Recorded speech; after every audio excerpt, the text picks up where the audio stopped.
Welcome dear rockets, कैसे हैं आप सभी। एक छोटा लड़का सेंटा को लेटर भेजता है जिसमें उसने एक लंबी लिस्ट लिखी होती है कि मुझे क्रिसमस पर ये चाहिए वो चाहिए और भी बहुत कुछ चाहिए। लेकिन दोस्तों पता है मेरी तरफ से भी स्पेलिंग्स में खास प्रॉब्लम है और कवर पर सेंटा के बजाय वो लिख देता है सटन यानी शैतान। फिर क्या था, वो लेटर सीधे पहुंच जाता है नर्क में। उसके बाद आइए देखते हैं मूवी को जिसका नाम है डियर सेंटा। मूवी की शुरुआत में एक सिटी को दिखाते हैं जहाँ सभी क्रिसमस की तैयारियां कर रहे होते हैं। सभी घर लाइट से डेकोरेट किए हुए हैं। एक घर में रहता है अपना हीरो लियाम। लियाम का एक छोटा भाई भी था। जब वो सड़क पर खेल रहा था तो एक कार के नीचे आ गया और उसकी मृत्यु हो गई। और तब से लेकर लियाम के पेरेंट्स अक्सर आपस में झगड़ते रहते हैं। क्रिसमस के लिए घर का डेकोरेशन चल रहा होता है। ये लोग हर साल क्रिसमस ट्री पर एक एंजल की गुड़िया रखते थे, लेकिन अब वो गायब है। इसी बात पर उसकी मम्मी जिसका नाम जून है वो पापा पर चिल्लाने लग जाती है। लियाम के पापा का नाम है पीटर। लियाम उनकी बातें सुनते सुनते अपने कमरे में बैठा एक कागज पर सेंटा के लिए एक बड़ी सी लिस्ट लिखता है कि उसे क्या क्या गिफ्ट चाहिए। फिर वो हॉल में जाता है तो उसे देखकर उसके पेरेंट्स हंसकर बात करने की एक्टिंग करते हैं। लियाम कहता है कि देखो मैंने सेंटा के लिए एक लिस्ट लिखी है, मुझे ये पोस्ट बॉक्स में डालना है। पीटर कहता है कि बेटा मैंने बचपन में सेंटा से एक घोड़े का बच्चा मांगा था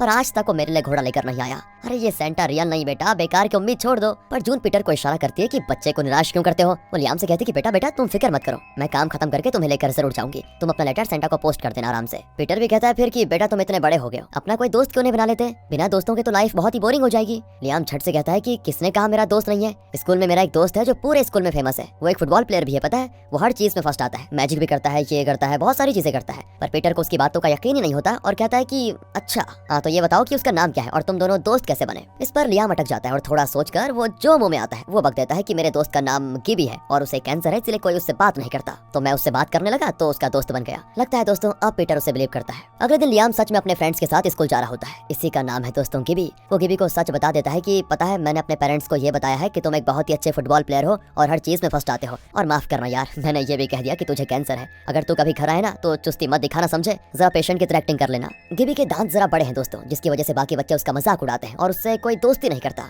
और लियाम के भी कोई दोस्त नहीं है तो वो गिबी से बात करके उसका दोस्त बन गया था। गिबी कहता है कि तेरा बस चलता तो तू तो अपने पेरेंट्स से भी कह देता कि मैं कैंसर से भी मर गया। मुझे वैसे तुझ पर गुस्सा तो आ रहा है लेकिन तुम मेरे इकलौते दोस्त हो इसलिए छोड़ रहा हूँ समझे। इस तरह की बातें चल रही होती है। दोनों सड़क क्रॉस करने लगते हैं तो वहाँ पर एक औरत बैठी होती है जो कहती है कि यहाँ इतना बड़ा रूप बैठा हुआ है, दिखता नहीं क्या, मेरी परमिशन के बिना तुम लोग सड़क क्रॉस नहीं कर सकते समझे। लियाम पूछता है कि दीदी सड़क पर एक भी गाड़ी नहीं आ रही, फिर तुम इतना अकड़ क्यों रही हो। पर वो नहीं मानती और लेफ्ट राइट देख कर कहती है कि हाँ अब क्रॉस करो। शायद ये लेवल क्रॉसिंग स्कूल के पास है दोस्तों, तो बच्चों को क्रॉस वगैरह करवाने के लिए इन्हें यहाँ पर बिठाया गया है। आखिर वो स्कूल पहुंच जाते हैं तो लियाम की क्लास में एमा नाम की लड़की है जिस पर लियाम को क्रश है। वो दूर से एमा को देखता रहता है। गिबी कहता है कि ओए उसे क्या देख रहा है, वो तेरे लेवल से बहुत ही ऊपर है, देखा नहीं कितनी स्मार्ट लग रही है और तू एकदम बेकार लग रहा है, वो आसमान और तू जमीन, इसलिए ट्राई करना ही छोड़ दे। लियाम को गुस्सा आ जाता है कि इसने मेरी औकात पर कीचड़ उछाला है, मैं तो हार मानने वाला हूँ नहीं। वो सीधा एमा के पास जाकर कहता है कि मेरा नाम लियाम है। एमा कहती है तो वो तो मैं जानती हूँ, तुम मेरे पीछे वाले बेंच पे बैठते